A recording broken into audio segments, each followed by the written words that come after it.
युवाओं के लिए और आगे के लिए भी और अधिक आशाएं बढ़ती हैं और भारत की इकॉनमी की साइज जितनी इस समय है, इसमें पूरी तरह से मैं आश्वस्त हूं। इस इंटरिम बजट के कारण भी जो भी इंडिकेशन इस बजट से मिले हैं कि हमारी इकॉनमी जो आज दुनिया की टाइप 5 कंट्रीज में है, उसकी साइज बढ़कर 2027 तक मोर देन $5 ट्रिलियन जाएगी और 2030 आते आते मोर देन $7 ट्रिलियन तक पहुंचेगी। 2047 का जो एक रोड मैप दिया है प्रधानमंत्री, या उस रोड मैप, उस टारगेट को हम अचीव करेंगे। केंद्रीय मंत्री गिरिराज सिंह जी, कैसा रहा बजट? बजट 200% समावेशी बजट है और वेलफेयर भी है, एक्सपेंस भी है। 3 रेलवे कॉरिडोर भी है, तो 1 लाख रुपए का इनोवेशन के लिए अलग फंड भी है जो 50 वर्ष। हमारे विभाग में 3 करोड़ सेल्फ हेल्प ग्रुप को लाखपति बनाने का भी है और उसी के साथ साथ 2 करोड़ आवास भी बढ़ाए गए। यानी साफ तौर पर गिरिराज सिंह का ये कहना है कि देश को विकसित भारत की तरफ ले जाने वाला है ये बजट। अंकित गुप्ता, एबीपी न्यूज, दिल्ली। लगातार अलग अलग प्रतिक्रियाएं आ रही हैं और आपने सुना किस तरीके से राजनाथ सिंह जी की तरफ से कहा गया है, किस तरीके से वो $5 ट्रिलियन वाली जो इकोनॉमी बननी है और उसके बाद 2030 तक जो सरकार टारगेट लेकर चल रही है $7 ट्रिलियन वाली इकोनॉमी, उस सब का सपना साकार होता हुआ सरकार को लग रहा है इसी बजट के जरिए होगा। यहाँ पर अलग अलग क्षेत्रों से जुड़े हुए जो मेहमान मौजूद है हमारे साथ, जरा उनसे एक रिएक्शन लेते हैं। पहले तो सुब्रमण्यम जी, जो बात आप कह रहे थे सौर एनर्जी, उसको लेकर ऐलान हो गया? ऑलरेडी बजट में अनाउंसमेंट हुआ कि सूर्योदय योजना के तहत 300 यूनिट का बचत हो सकता है और 15,000 to 18,000 का सेविंग हर कंज्यूमर को मिलेगा। तो ये बहुत ही एनकरेजिंग प्रोविजन है और 1 करोड़ हाउस होल्ड्स को सोलराइज करने के लिए कंजर्वेटिव एस्टिमेट में 30,000 मेगावाट्स का सोलर का रिक्वायरमेंट है। और ये एक तरीके से गेम चेंजर हो सकती है, ये जिस तरीके से सरकार का फोकस सोलर एनर्जी वाली स्कीम को लेकर आया है यहाँ पर। सर, प्रधानमंत्री आवास योजना ग्रामीण, यहाँ पर तो जो चाह रहे थे आप, आपके चेहरे की खुशी बता रही है, हो गया?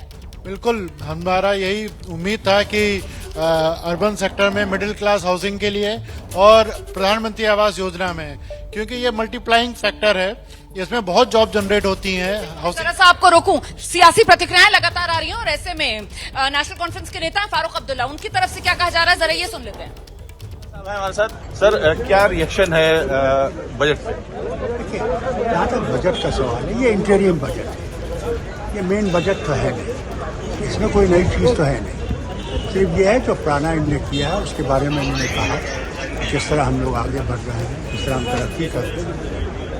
देखते जाइए, बहुत मंजिल तय करनी है, अभी एम्प्लॉयमेंट जनरेट करना है, इंडस्ट्रीज जनरेट करने हैं, जो हमारी इंडस्ट्रीज जहाँ इंडस्ट्रियलिस्ट भाग गए हैं उनको वापस लाने की कोशिश करनी है, उनके लिए ऐसी सुविधा पैदा करनी है। और खेलों में भी हमारे बच्चों ने बहुत अच्छा किया, आगे भी हम उम्मीद करते हैं तो अच्छा करेंगे। नहीं तो इतना बड़ा मुल्क है और ओलंपिक्स में हम बहुत कम मेडल लाते थे। नेशनल कॉन्फ्रेंस के अध्यक्ष फारूक अब्दुल्ला को आप सुन रहे थे। कुल मिलाकर मायूसी उनके चेहरे से भी साफ नजर आ रही है इस बजट को लेकर, लेकिन प्रदीप जी यहाँ पर बहुत खुश हैं। प्रदीप जी, हाँ, ये प्रधानमंत्री आवास योजना में जो उन्होंने इसका एक्सटेंशन किया है और अर्बन सेक्टर में जो हाउसिंग है, मिडिल क्लास हाउसिंग लेवल की, उस पे उन्होंने जो प्रोविजन किया है, इससे जॉब जनरेशन खूब होगा और कैश फ्लो मार्केट में बढ़ेगा। ये घर वाली जो स्कीम है, कहीं ना कहीं वो जो कहा जा रहा था कि 4 जातियां, तो ये गरीबों को फायदा पहुंचाने वाली? बिल्कुल, क्योंकि जो प्रधानमंत्री आवास योजना है वो गरीबों के लिए ही है, तो ये उन्होंने उसको बिल्कुल कोर पे जाके उसको टच किया है। इंटरिम बजट होते हुए भी उसको पे ध्यान रखा। बिल्कुल अंतरिम बजट था, लेकिन बावजूद इसके उस पर ख्याल रखा गया, क्योंकि गरीब की जिंदगी गुजर जाती है अपने सर के लिए एक छत बनाने में, और वो मकान बन सके आसानी से, इसी को प्राथमिकता दी गई है। जी, ये जो मकान वाली योजना है ना, ये अपने आप में आप सोचिए, किराए पे कौन रहता है, स्लम में कौन रहता है, चौल में कौन रहता है, अनऑथराइज्ड कॉलोनी में कौन रहता है। ये सारे ईवीएम हैकिंग टूल्स हैं। ये जितनी सारी योजनाएं मोदी सरकार ने घोषित की है ना, अभी अंतरिम बजट है लेकिन इसमें बहुत सारे ईवीएम हैकिंग टूल्स डाल दिए हैं। रूफटॉप सोलर वाली जो योजना है वो भी वैसे ही योजना है, कितने करोड़ों लोगों को वो प्रभावित करती है ये सारी योजनाएं। बड़ी बात आपने कह दी, ईवीएम हैकिंग टूल, मतलब जो जो आरोप विपक्ष की तरफ से लगाया जाता है ना, जब विपक्ष चुनाव हार जाता है तो उसी पर एक तरीके से तंज या कटाक्ष या चुटकी कह सकते हैं जो यहाँ पर राजीव जी ले रहे थे। इस बीच जो प्रतिक्रिया आ रही है समाजवादी पार्टी की तरफ से इस बजट को लेकर, जरा वो सुनिए।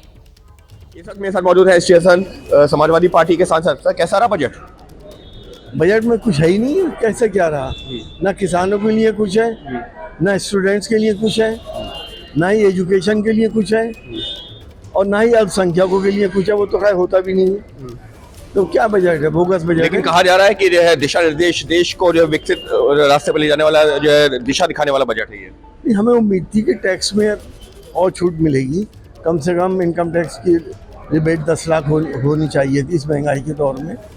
हमें लगता था किसान को और सब्सिडीज दी जाएंगी, MSP के बारे में कुछ घोषणाएं होंगी, कहीं कुछ नहीं है, रोजगार के लिए कुछ नहीं है, तो बजट है क्या? आप इसको बोगस करार दे रहे हैं? जाहिर सी बात है। यानी साफ तौर पर जो उम्मीदें थी उसको पूरा नहीं कर रहा है, ये कहना है एसटी हसन, समाजवादी पार्टी सांसद का। तो समाजवादी पार्टी की वही प्रतिक्रिया इस बजट को लेकर। आप सुन रहे थे डॉक्टर एसटी हसन को, मुरादाबाद के सांसद हैं और कुल मिलाकर बेकार इस बजट को वो करार दे रहे हैं। लेकिन यहाँ पर जो राजीव जी बात कर रहे थे कि ईवीएम हैकिंग वाला बजट, ये मतलब वोटों की कसौटी पर खरा। निश्चित तौर पे 40 करोड़ वोट पा चुकी है भारतीय जनता पार्टी। इस बार उसका वोट बढ़ाने का 50% का लक्ष्य तय करके चल रही है। आप इसमें देखेंगे कि जो प्रधानमंत्री आवास योजना की जो बात की जा रही है, हमारे सारे एक्सपर्ट बोल रहे हैं, उसमें आप देखेंगे गरीब भी है और महिला भी है, क्योंकि महिलाओं के लिए आवास में उनके नाम से रजिस्ट्री हो रही, और इसका सबसे बड़ा असर शहरी क्षेत्र से ज्यादा ग्रामीण क्षेत्रों पे होता है, क्योंकि जो लोग गांव में किसी दूसरे की जमीन पे अपना 2 पीढ़ी 3 पीढ़ी से रह रहे हैं, यदि उन्हें 2 कमरे का मकान मिल रहा है, वो उनके लिए सबसे बड़ी बात होगी।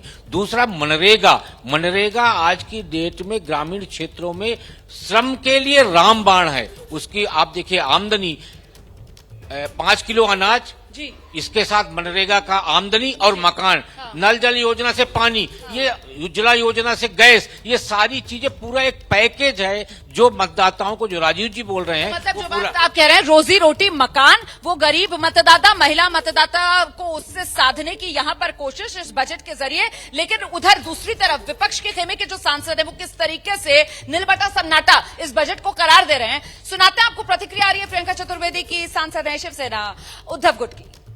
क्या रिएक्शन है इस बजट पे? मैं बस यही कहूंगी, पूरा ठंडा पानी बिखेरा है, ठंडे मौसम में ठंडा पानी जनता के ऊपर बिखेरा है। जो जो उनकी उम्मीदें थी कि महंगाई पे किसी तरीके का नियंत्रण लाया जाएगा, युवाओं के रोजगार के माध्यम बनेंगे, महिलाओं को का फाइनेंशियल इंक्लूजन और बढ़ेगा, लेबर पार्टिसिपेशन बढ़ेगा, इन सारी उम्मीदों पे उन्होंने ठंडा पानी डाला है। और यही दुख है, बस यही कहती हूँ कि ठंडे मौसम में ओले गिराने से बचाया है इस बजट ने, यही एक थोड़ा मुख्य उम्मीद थी आप लोगों की? उम्मीद ये थी कि किसानों के बारे में बात होगी, किसानों को ध्यान रखेंगे, युवाओं के भले उन्होंने नए नए एक्रोनिम्स बनाए हो, GDP को एक नया डेफिनेशन दिया हो, FDI को न्यू डेफिनेशन दिया हो, ज्ञान करके एक नया बात की हो, पर जहाँ ज्ञान में आप युवाओं को देख लीजिए, क्या युवाओं के लिए कुछ किया? गरीबों की आपने बात की, गरीबों के लिए कुछ किया?